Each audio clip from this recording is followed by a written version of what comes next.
तो दोस्तों आप सबका एक बार फिर से स्वागत है हमारे YouTube channel the Indian saga पर। आज जिस वीडियो पर अब रिएक्शन करने जा रहे हैं हम उसका टाइटल तो क्या हम मोहम्मद मोहम्मद सब के लिए सीरीज कर रखी जिसका पार्ट 33 है जो हम लेकर आए हैं। और डिले हो जाती है बीच में, कई बार एक आधा दिन डली नहीं वीडियोस और कुछ फिर बयान पे चले जाते हैं, कोई ना कोई टॉपिक्स बीच में वो भी करने होते हैं समझने के लिए। तो फिर ये सीरीज लेट हो जाती है, जबकि ये नहीं करनी चाहिए, हमें ऐसे कॉन्टिन्यूसली करनी चाहिए। पर कुरान पारा और ये अगर इकट्ठी करें तो 3 वीडियोस तो इन्हीं की हो जाती है, फिर बयान नहीं कर पाते। फिर बहुत सारे लोग कमेंट्स में कहते ही हैं। अब मैं ये कहना चाहता हूँ कि हम उन्हें सीरीज में सीक्वेंस में लगा देते हैं कि अब आज के बाद इसके बाद ये करेंगे, इसके बाद ये करेंगे। पर अगर बाय चांस ये करते हुए टाइम लग गया, एक इम्पोर्ट एक्सपोर्ट में लग गया, फिर एडिटिंग में फिर कभी नहीं भी बना पाए, कभी किसी की तबीयत का इश्यू, कभी कुछ हो ही जाता है। आप लोग अपनी जिंदगी में जी रहे हैं तो आपको ही पता चलेगा कि लेकिन हम बजाय उसके मतलब काफी कोशिश करते हैं कि ज्यादा से ज्यादा ला पाए, एक लाए, दो लाए, तीन लाए, कभी चार भी ले आते हैं। तो कोशिश पूरी करी जाती है। बाकी बाकी बात रहेगी कमेंट्स की। तो थोड़ा टाइम मतलब मैं कमेंट्स पे अभी नहीं ध्यान दे पा रहा था, जैसे बीच में मैंने तो ज्यादा नहीं दे पा रहा था, बट मैं रीड करता हूँ और मैं सारे रीड करके सारों को रिप्लाई करूंगा जो जो रह चुके हैं। फर्स्ट डे से जो वीडियोस डली हैं तब से लेकर अब तक सभी को करूंगा। और वैसे बीच में तो मैं कंटिन्यूसली सबको मैंने किए ही थे, पर कुछ कुछ रह गए हो तो फिर ये थोड़ी उनके साथ वो लगती है कि भाई उनको नहीं किया गया, या कुछ रह जाते हैं। कई बार कमेंट्स इतने सारे होते हैं, आप खुद सोच के देखो, पुरानी वीडियोस अभी की वीडियोस पुरानी वीडियोस सबके अंदर ही मतलब बहुत सारे कमेंट जुड़ते रहते हैं नए नए, फिर नई वीडियोस पे भी हो जाते हैं। तो ये सब काम एक साथ संभालना तो फिर तो मशीन तो नहीं हो सकता कोई इंसान, बट ध्यान तो पूरा रखा जाता है कि हम करें ज्यादा से ज्यादा। कुछ मिस हो जाए तो आप लोग जो जिनके मिस हो जाते हैं आप नई वीडियोस पे डालोगे तो तभी शुरू में हम उसी में कर देंगे आपको रिप्लाई। बाकी मैंने आपको कहा है कि जैसे ही मेरा पीसी का थोड़ा सा वो है दिक्कत, तो वो जैसी मेरी वो ठीक हो जाएगा मेरा, तो मैं उसके ऊपर जब विंडोज में करूंगा तो प्रॉपरली तरीके से कर पाऊंगा। फिर मैं कंटिन्यूसली सारा करूंगा, जिसके लिए 1 या 2 दिन अभी मेरे को लगेंगे। तो बाकी मैं निकाल निकाल के सारी जो पुराने भी रिप्लाई हैं, बट बाकी बेसिक नॉलेज तो मेरे को बहुत सारे कमेंट रीड करता हूँ, जो क्वेश्चन करता हूँ वो मिल चुकी होती है। बाकी आप लोग करते रहा करें कमेंट्स वगैरह। तो शुरू करते हैं और लाइक सब्सक्राइब शेयर करते रहिए। मैं व्यूअर्स से जरूर कहता हूँ कि आप लोग जब वॉच करने आते हैं न्यू व्यूअर्स, तो आप सब्सक्राइब जरूर किया कीजिए जरूर, क्योंकि इसी से कहते हैं हमें भी थोड़ा सा मतलब एक वो मिलता है, पुश हो जाते हैं हम थोड़े से, और थोड़ा स्ट्रॉन्ग फील करते हैं। तो ये चीज जरूरी भी है कि अगर हम सच की आवाज पे चले हैं, समझने के लिए चले हैं, हम समझेंगे तो हम औरों को भी जरूर समझाएंगे।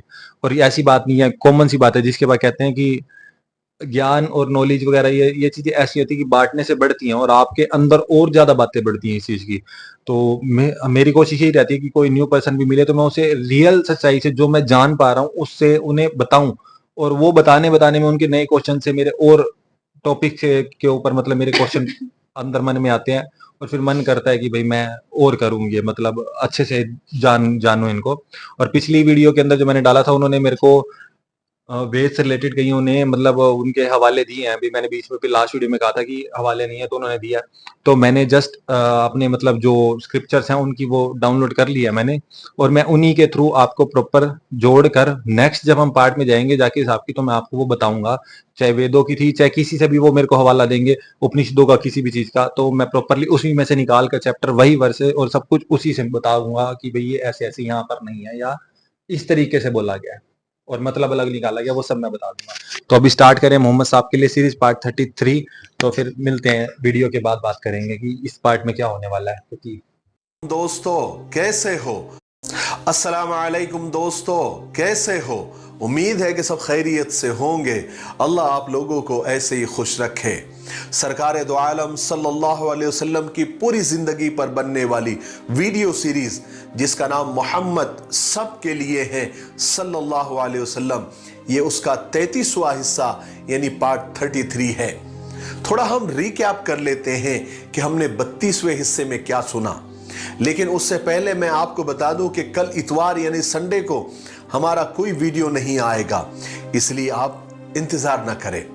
और आज का वीडियो थोड़ा सा छोटा होगा क्योंकि एक बहुत ही जरूरी ऐलान करना है, एक खुशखबरी आप लोगों को देनी है कि हम बहुत जल्द एक बहुत शानदार और जानदार क्विज शुरू करने जा रहे हैं। चलिए आगे बढ़ते हैं। हमने 32वें हिस्से में सुना कि जब आप सल्लल्लाहु अलैहि वसल्लम मेराज से वापस तशरीफ लाए तो लोगों का रिएक्शन, लोगों का रद्द अमल कैसा था। लोगों ने कैसा मजाक उड़ाया, आप सल्लल्लाहु अलैहि वसल्लम को झुठलाया। हालांकि इतनी खुली खुली निशानियां आप सल्लल्लाहु अलैहि वसल्लम ने बताई, लेकिन उन्होंने नहीं मानना था, इसलिए नहीं माना। लेकिन जो पक्के ईमान वाले थे, उनके ईमान और मजबूत हुए, उनके ईमान को ताजगी मिली। चलिए आगे सुनते हैं। कुछ मुनाफिक किस्म के लोग मेराज का वाकया सुनकर ईमान से निकल भी गए, जिसकी वजह से मक्का वालों के और कुरैश के हौसले और ज्यादा बढ़ गए। उन्होंने आप सल्लल्लाहु अलैहि वसल्लम को तकलीफें पहुंचाने के लिए नए सिरे से नए नए प्रोग्राम बनाना शुरू किए, क्योंकि मक्का वाले ये समझ रहे थे कि जिस तरह से कुछ मुसलमान इस्लाम को छोड़कर आ गए हैं, बाकी के ईमान वाले भी इस्लाम को छोड़कर उनके पास आ जाएंगे। इसलिए वो रसूल पाक सल्लल्लाहु अलैहि वसल्लम को और तकलीफें देने लगे। मगर रसूल पाक सल्लल्लाहु अलैहि वसल्लम बर्दाश्त करते, सब्र करते, इसलिए कि अल्लाह तबारक व तआला ने आप सल्लल्लाहु अलैहि वसल्लम को ये हिदायत फरमा दी थी कि मुशरिकीन मक्का चाहे आपके दोस्त हो जाए, मगर ये दुश्मनी में इतने अंधे हो चुके हैं कि ना खुद ये सच्चाई देखते हैं, ना दूसरों को देखने देते हैं। इसलिए मुशरिकीन मक्का ने यानी कुरैश ने यह फैसला किया कि जो थोड़े बहुत ईमान वाले रह गए हैं, हम उनसे लड़ेंगे, उनको सताएंगे, यहां तक कि वो इस्लाम को छोड़कर वापस अपने बाप दादा के दीन पर वापस आ जाएंगे और उनको आना पड़ेगा। हर साल हज के मौसम में मक्का के करीब अलग अलग बाजार लगा करते थे। किसी का नाम उकास था, किसी का जुल मजाज था। जो लोग हज के इरादे से मक्का आते थे, वो पहले मक्का आने से पहले यहाँ बाजारों में ठहरा करते थे, क़याम किया करते थे, वहाँ पर खरीदी किया करते थे, खरीदो फरोख्त किया करते थे। और रसूल पाक सल्लल्लाहु अलैहि वसल्लम बड़ी शिद्दत के साथ अपने काम में लगे हुए थे। आप सल्लल्लाहु अलैहि वसल्लम उन बाजारों में जाते, लोगों से मिलते, उनकी मिन्नतें करते। जो काफले और जो वफ्द मिना से उक़बा के रास्ते से यहाँ आकर क़याम करते थे, आप उनके सामने जाते, दीन को पेश करते, कलीमे को पेश करते, कुरान पाक की आयतें तिलावत करके बताते कि तुम जिन रास्तों पर है वो गलत रास्ता है, वो आग की तरफ जाता है, वो जहन्नम की तरफ जाता है। अगर तुम अल्लाह को एक मान लेते हो और हजरत मोहम्मद सल्लल्लाहु अलैहि वसल्लम को रसूल मान लेते हो, तो तुम्हारे लिए जन्नत का रास्ता है, जन्नत की नेमतें हैं और तुम्हें आखिरत में सुकून मिलेगा, अल्लाह की रजा मिलेगी। लेकिन कुरैश क्या रसूल पाक सल्लल्लाहु अलैहि वसल्लम को इस तरह छोड़ सकते थे कि वो आज़ादी से दीन की तबलीग कर सके और आप सल्लल्लाहु अलैहि वसल्लम के मानने वालों की और ईमान वालों की तादाद बढ़ जाए? इसीलिए जब रसूल पाक सल्लल्लाहु अलैहि वसल्लम तबलीग के वास्ते दीन की दावत देने के लिए बाजारों में जाते, लोगों के खीमों में जाते, तो आप सल्लल्लाहु अलैहि वसल्लम के पीछे पीछे आपका चचा अबू लहब या कुरैश के दूसरे बदमाश लोग भी जाते।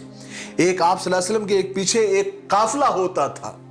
जब भी आप सल्लल्लाहु अलैहि वसल्लम किसी खीमे में जाते, हाजियों के किसी डेरे पर जाते या किसी काफिले किसी खीमे में तशरीफ ले जाते और लोगों को इस्लाम की दावत देते थे, तो उसी वक्त आपके पीछे पीछे ये अबू लहब पहुंच जाता था और लोगों से चिल्ला चिल्ला कर कहता था, आपको डिस्टर्ब करने की कोशिश करता था और आप सल्लल्लाहु अलैहि वसल्लम से लोगों को डराता था कि ए लोगों, इससे दूर रहो, ये झूठा है, नौज़ुबिल्लाह, ये जादूगर है, ये साहिर है, ये नुजूमी है, ये आपको भाई भाई से जुदा कर देगा, ये आपको माँ बाप से जुदा कर देगा, ये आपको दीन से जुदा कर देगा, ये आपको बाप दादाओं से जुदा कर देगा, इससे दूर रहो। लोगों को मना करता और इतना डिस्टर्ब करते, इतना चिल्ला पुकार करते कि आप सल्लल्लाहु अलैहि वसल्लम को कई बार वहां से वापस आ जाना पड़ता।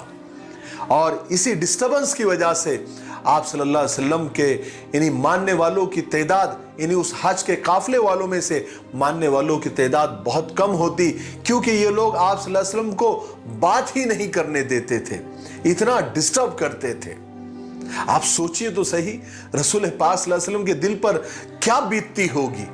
लेकिन आप सल्लल्लाहु अलैहि वसल्लम बर्दाश्त करते थे, सब्र करते थे और अल्लाह से इनकी हिदायत के लिए दुआएं करते थे। उन्हीं काफिलों में एक बहुत इज्जतदार आदमी हजरत तुफैल दौसी भी आए हुए थे। ये एक निहायत मुअज़्ज़ज़ आदमी थे, बहुत ज़हीन शायर थे।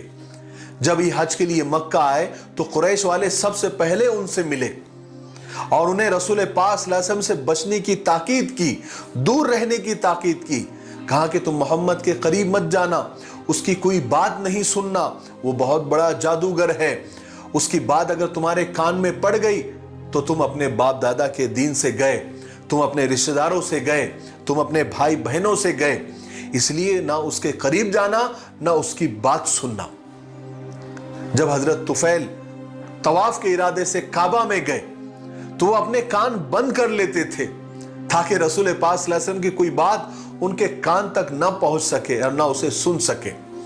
बल्कि हजरत तुफैल तो ये करते थे कि जब तवाफ करते थे, रसूल पाक सल्लल्लाहु अलैहि वसल्लम वहां नमाज पढ़ रहे थे और कुरान पाक की तिलावत कर रहे थे, तो हजरत तुफैल जब भी जिस चक्कर के अंदर हुजूर के करीब आते तो कान में उंगलियां डाल देते थे ताकि वो तिलावत उनके कान तक न पहुंच सके।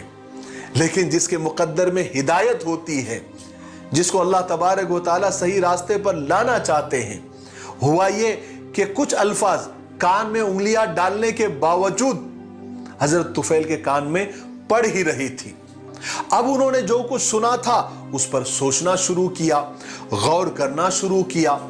थोड़ी देर के बाद ही उन्होंने महसूस किया कि ये तो बहुत खूबसूरत कलाम है। उन्होंने दिल ही दिल में सोचा, ये क्या हिमाकत है, ये क्या पागलपन है। मैं एक शायर आदमी हूं, एक ज़हीन, एक समझदार आदमी हूं, एक एजुकेटेड, एक पढ़ा लिखा आदमी हूं। मैं अच्छाई और बुराई में फर्क कर सकता हूं, मैं खुद भी समझ सकता हूं। आखिर इस शख्स के कलाम में ऐसी क्या बात है, मैं इसका कलाम क्यों ना सुनूं। जो कुछ लोग उसके बारे में कहते हैं मैं खुद सुनूंगा, मैं खुद गौर करूंगा और मैं फिर फैसला करूंगा। अगर वो अच्छी चीज है तो उसको कबूल कर लूंगा और अगर बुरी चीज है तो इनकार कर दूंगा। और ये बात हजरत तुफैल की बिल्कुल दुरुस्त थी। जो लोग पढ़े लिखे होते हैं, समझदार होते हैं, ज़हीन होते हैं, एजुकेटेड होते हैं, उन्हें हर तरह का मुताला करना चाहिए, हर तरह के इल्म को हासिल करना चाहिए, उसके बाद फैसला करना चाहिए। अंधभक्त बनकर और अंधी तकलीद करके अपने आप को गुमराह नहीं करना चाहिए। चुनांचे जब रसूल पाक सल्लल्लाहु अलैहि वसल्लम काबा से वापस घर जाने लगे तो तुफैल दौसी भी आपके साथ हो गए और आप सल्लल्लाहु अलैहि वसल्लम को तमाम बातें बताई जो कुरैश ने उनसे कहा था और जो उन्होंने आप सल्लल्लाहु अलैहि वसल्लम के कुरान पाक की आयतें सुनकर जो उनको महसूस हुआ था वो भी सुनाई। रसूल पाक सल्लल्लाहु अलैहि वसल्लम ने कुरान पाक की कुछ और आयतें पढ़ी जिन्हें सुनकर तुफैल दौसी का दिल आजिजी और इंकिसारी से भर गया। उन्होंने अपने दिल में सुकून और ठंडक महसूस की। रसूल पाक सल्लल्लाहु अलैहि वसल्लम ने उनको इस्लाम की दावत दी, उन्होंने सच्चे दिल से ईमान को कबूल किया। फिर उसके बाद उन्होंने रसूल पाक सल्लल्लाहु अलैहि वसल्लम से अर्ज किया कि ए पैगंबर खुदा सल्लल्लाहु अलैहि वसल्लम, मैं अपने लोगों में साहिब हैसियत आदमी हूँ, लोग मेरी बात मानते हैं, मैं वापस जा रहा हूँ, मैं वहां जाकर तबलीग करूंगा और अपने खानदान, अपने कबीले को इस्लाम की तरफ दावत दूंगा। आप मेरी कामयाबी के लिए दुआ करें। आप सल्लल्लाहु अलैहि वसल्लम ने हजरत तुफैल दौसी के लिए दुआ की। हजरत तुफैल अपने कबीले, अपने खानदान और अपने घर वालों के पास पहुंचे।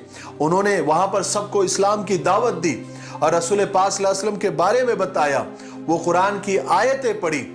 आपको मालूम है दौस कबीले के 70 या 80 घराने एक साथ उन्होंने ईमान को कबूल किया, अल्हम्दुलिल्लाह। और ये खबर पूरे अरब में आग की तरह फैल गई।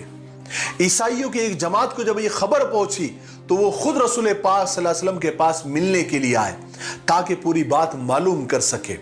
आप सल्लल्लाहु अलैहि वसल्लम ने उन्हें दीन की दावत दी, कुरान पाक की कुछ आयतें उनके सामने तिलावत की जिन्हें सुनकर उनके आंखों से आंसू बहने लगे। उन्होंने ईमान को कबूल किया, वो सारे के सारे ईमान ले आए। आप सल्लल्लाहु अलैहि वसल्लम ने जो कुछ कहा उन्होंने उसकी तस्दीक की, उसको सच माना। जब वापस जाने लगे तो कुरैश के कुछ लोग और अबू जहल उनको रास्ते में मिले। कहा कि तुम्हारा क्या बना, तुमने क्या जवाब दिया? तो वो ईसाइयों की जमात ने कहा कि हम सब ने ईमान को कबूल कर लिया। अबू जहल ने कहा कि तुम्हारा सत्यानाश हो। हाय हाय, इस्लाम की फितरत में कुदरत ने क्या लचक रखी है, उतना ही ये उभरेगा जितना उसे दबाओगे। आज के लिए इतना काफी है, इसलिए अब हम यहीं पर रुकते हैं क्योंकि वीडियो अब ज्यादा लंबा हो रहा है। आने वाले 34वें हिस्से में यानी पार्ट 34 में हम हिजरत का मुकम्मल वाकया सुनेंगे। तब तक आप थोड़ा इंतजार करें। तो दोस्तों ये था पार्ट 33। तो ये बे मतलब आप बोलोगे पहले मैं ही बोल लूँ थोड़ा सा। तो ये बेसिकली मतलब खुद जानने के ऊपर था, मतलब अच्छा था इसके अंदर टॉपिक। हम जैसे लोगों से रिलेटेड ही था ये, क्योंकि उस वक्त में भी जो लोग रहे थे जैसे इनकी तफैल जी, जो हजरत तफैल की बात कर रहे हैं, तो उनसे रिलेटेड ही मेनली ये यूं था कि भाई वो खुद जानेंगे जाकर, जैसे उनके मन में विचार है, जैसे कि भाई थॉट है कि मैं खुद सुनूंगा, अगर मैं एजुकेटेड हूँ, खुद बेस्ट हूँ, मतलब सुनने में हूँ, तो कोई दिक्कत नहीं है। सुनने में तो क्या दिक्कत होती है? जैसे आज हम आपको बार बार कहते हैं कि हम भी इसको सुनेंगे, पूरे इस पे उतरेंगे, पूरी गहराई तक जाएंगे, हम ऐसे दूसरों से जो सुना उस पर थोड़ी ना मानेंगे। खुद से कहते हैं कि अखी वेखा क्या होता है, फिर पहले देखा फिर गावा फिर गावे दा फल पावा। हाँ, मतलब भाई पहले पहले खुद देखेंगे, फिर उसके बारे में अच्छे से गहराई में जाएंगे, सुनेंगे। अगर वो सही है, उसको बंदा आगे अप्रिशिएट करता है, फिर आगे फैलाता है, मतलब उसके मन में फिर ये चीजें अपने आप ही आ जाती है। तो पहले सबसे बेस होता है कि जानना किसी भी चीज को। अगर आप जाने ही नहीं, दूसरों से जो दूसरों ने सुना, दूसरे ने मतलब निकाला, वो उसका अपना ही होगा फिर, और उसने तुम्हें बताया आके। सपोज करो कि जैसे वो कट्टर कह रहे थे, कोई भी चीज बंदा कट्टर हो सकता है ना, अंधभक्त भी हो सकता है। कोई कोई चाहे हम नॉन मुस्लिम में बहुत सारे हैं, वो अपने उसके प्रति हैं, वो अगर ऐसे सुनते हैं, उसका दिमाग उस तरीके में डेवलप नहीं है ना, तो वो अपने हिसाब से मतलब निकालेगा और इसके अगेंस्ट ही बोलेगा। जैसे कि वो उसको मतलब वो काबे के लोग बोला करते थे, अपनी अपनी तरह से बातें बनाते थे, मोहम्मद साहब के खिलाफ बोलते थे। तो इसलिए ये चैप्टर इसीलिए मतलब थोड़ा सा हमें वो अपने जैसा ही लग रहा है कि भाई हम खुद ही जानने की कोशिश कर रहे हैं। तो बस ये, बाकी तो कहते हैं ना कि परमात्मा खुद जानता है, क्या ही रहते कि भाई जिसको तौफीक देनी होती है, जिसको समझ देनी होती है, वो मिल ही जाती है ना। तो फिर आप बताओ, आपको कैसा लगा जनरली? बस वीडियो से दिन ब दिन समय तो आती हाँ जा भाई, रही है, सीरीज चल रही है, बस अब सीरीज चल रही तो है आगे दिन ब पता दिन। चलता रहेगा। हाँ, लेकिन एक बात है कि हमें अगर किसी के बारे में कुछ भी जानना है, सिर्फ जानने का दिखावा नहीं करना है, तो हमारे अंदर सबसे पहले ईमानदारी होनी चाहिए कि हम अगर ईमानदारी से उसकी बात को सुन रहे हैं और अंदर अपने अंदर उसके शब्दों के मीनिंग भी निकाल रहे हैं और एक दूसरे से डिस्कस कर रहे हैं, तो हमें समझ आने वाली बात है। अगर सिर्फ दिखावे के लिए कर रहे हैं कि हाँ जी हम आपके ज्ञान को समझना चाह रहे हैं, समझने का मतलब क्या है? आप उसमें से सही गलत का अगर मीनिंग ही नहीं निकाल पाए तो समझने का कोई वो ही नहीं है। और सही गलत का मीनिंग हम तब निकाल पाएंगे जब हम सामने वाले के प्रति ईमानदार होते हैं, सामने वाले के प्रति, अपने प्रति भी ईमानदार होते हैं। अपने अभी प्रति। इन्होंने बोली थी ना कि सही गलत का फैसला, मैं भी यही कहना चाहता हूँ कि जिस बंदे को सही और गलत का फैसला अपने आप में पता चल गया ना कि मैं किन स्टेप पर सही हूँ, भाई मैं खुद में कैसा हूँ, भाई क्या ये चीज जर्नी चल रही है, तो ही वो दूसरे के प्रति भी ईमानदार हो पाएगा। क्योंकि जो स्वयं अपने लिए ईमानदार नहीं है व्यक्ति, अपने में बदलाव के लिए ईमानदार नहीं, तो वो दूसरे के लिए कैसे हो सकता है? तो ये बात बहुत अच्छी लगी मेरे को। तो कोई भी इंसान अपने आप को ही ध्यान दे, अपने ऊपर विश्लेषण करे, तो बस। लेकिन साथ में वो जो मिर्जा गालिब एक शेर कहते हैं कि मिट जाएगा तसव्वुर गुनाहों का इस जहान से, अगर हो जाए यकीन के खुदा सब देखता है। मतलब कि ये नहीं कि हम कुछ कर रहे हैं तो हमें कोई नहीं देख रहा है, हमारी नजर में हमें कोई एक युधिष्ठिर और दुर्योधन का महाभारत में किस्सा आता है। तो उनके गुरु उनको एक कबूतर देते हैं, कहते हैं कि जाओ इस कबूतर को ना मार के लेके आओ, जो पहले लाएगा तो वही मेरा प्रिय शिष्य हो जाएगा। तो लेकिन एक शर्त भी साथ में रखते हैं कि इसको वहां मारना जहां कोई देख ना रहा हो। तो दुर्योधन क्या करता है, सामने पेड़ है, पेड़ के पीछे इधर उधर देखता है, तो वहां कोई देखने वाला नहीं था, तो वो उसकी गर्दन मरोड़ता है और फटाफट वापस ले आता है। और उसके बाद युधिष्ठिर जो सुबह से गया शाम तक आया नहीं, उसके काफी टाइम बाद वो वापस आता है, तो उसके हाथ में वो कबूतर जिंदा होता है। तो उसके गुरु उसको कहते हैं, भाई युधिष्ठिर ये क्या, सुबह से शाम हो गई है, अब तुम आ रहे हो और अभी भी कबूतर ये जिंदा कैसे है? तो युधिष्ठिर कहता कि महाराज मैं इसको जहां भी ले जाता था पहले तो ये मुझे देख रहा था, और दूसरा इसको मैं देख रहा था। उसके बाद मैंने ये किया कि इसकी भी आंखें बंद कर दी और अपनी भी आंखें बंद कर ली, लेकिन फिर वो रब हमें देख रहा था। तो हमें रब हर जगह देखता है। हम कोई भी छोटा बड़ा गलत काम करते हैं तो भगवान परमात्मा हमें हर जगह देख रहा है।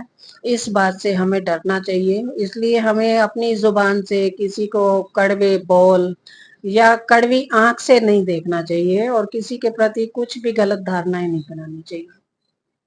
आप बताओ, आप क्या कहना चाहोगे इस टॉपिक पे?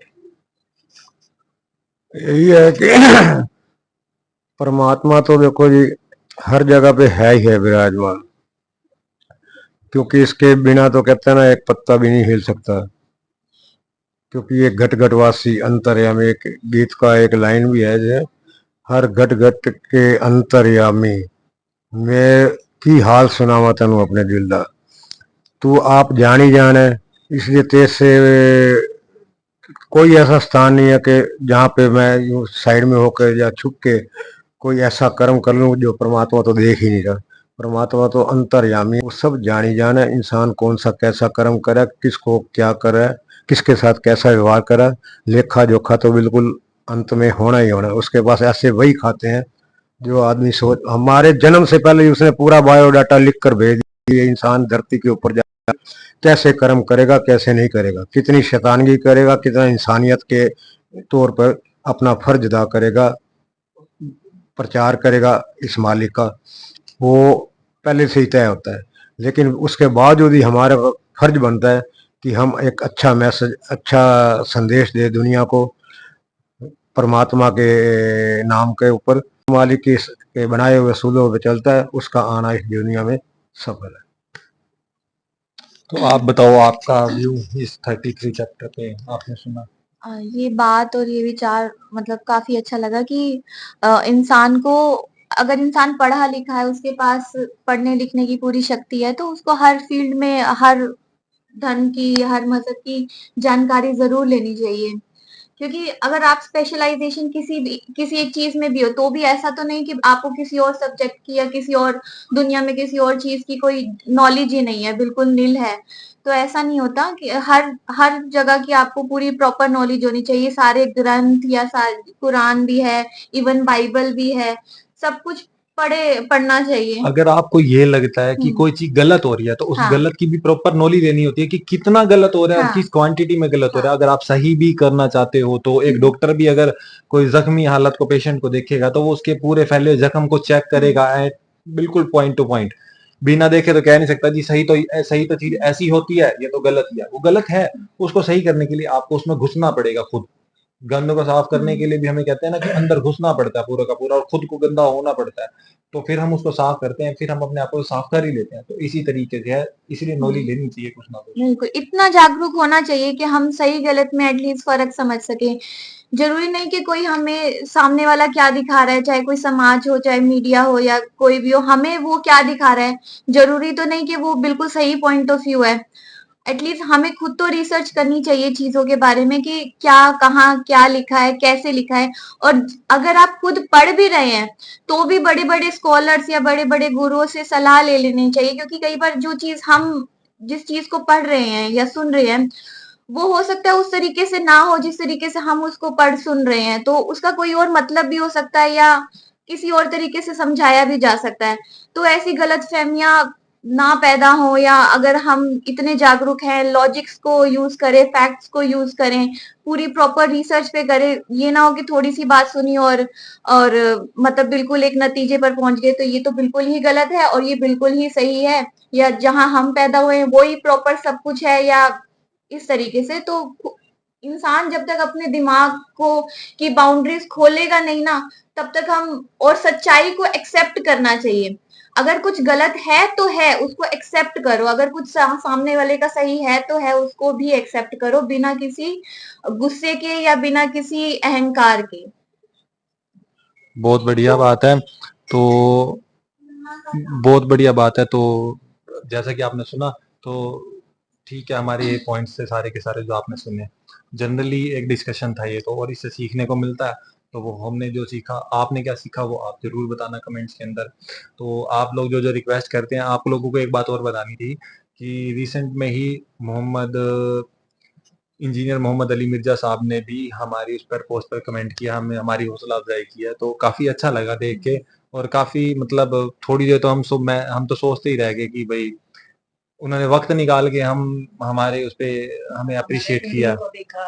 हमें एप्रिशिएट किया, तो उनके उनको बहुत-बहुत थैंक्स, बहुत ज़्यादा थैंक्स कि उन्होंने हमें मतलब हमारी हौसला अफ़ज़ाई करी। थोड़ा अच्छा लगता है और आगे बढ़ने का और भी मन करता है कि हम अच्छे से करें। तो किसी दिन मौका मिलेगा तो उनसे बात करने का भी, तो ज़रूर उनसे क्वेश्चन आंसर करके अपने मन के जो और भी क्वेश्चन्स हैं हम उनको क्लियर करना चाहेंगे।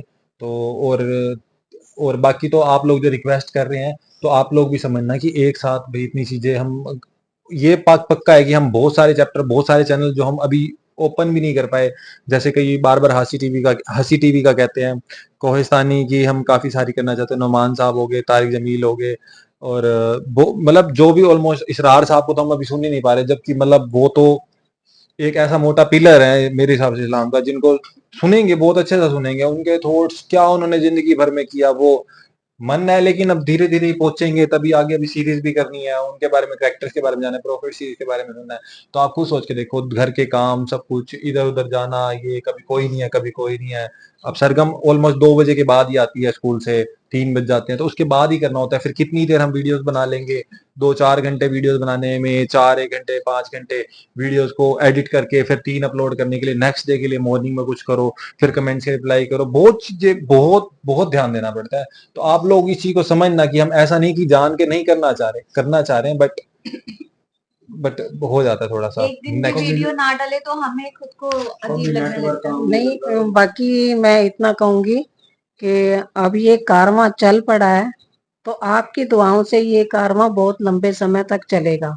और जो आप सब कह रहे हैं वो सब हम भी देखना चाहते हैं। जब तक हमारे पास ये शरीर है तब तक तो हम तब तक करेंगे ये क्या। कारवां चलेगा। क्योंकि जानने में तो कहते हैं पूरी उम्र निकल जाए, बंदा इसी ज्ञान में खोया रह जाए, तब भी कम होती है लाइफ। तो पहले के लोग लंबा जिया करते थे, आजकल तो क्या ही है। तो फिर जल्दी मिलते हैं आपके साथ नेक्स्ट वीडियो में। बहुत प्यार देने के लिए शुक्रिया। और जो व्यूअर्स हैं प्लीज आप इनको जरूर हमें सब्सक्राइब किया कीजिए, न्यू व्यूअर्स जो भी बिना सब्सक्राइब किए जाते हैं। तो मिलते हैं जल्दी नेक्स्ट पार्ट में, अभी के लिए इतना ही, बाय।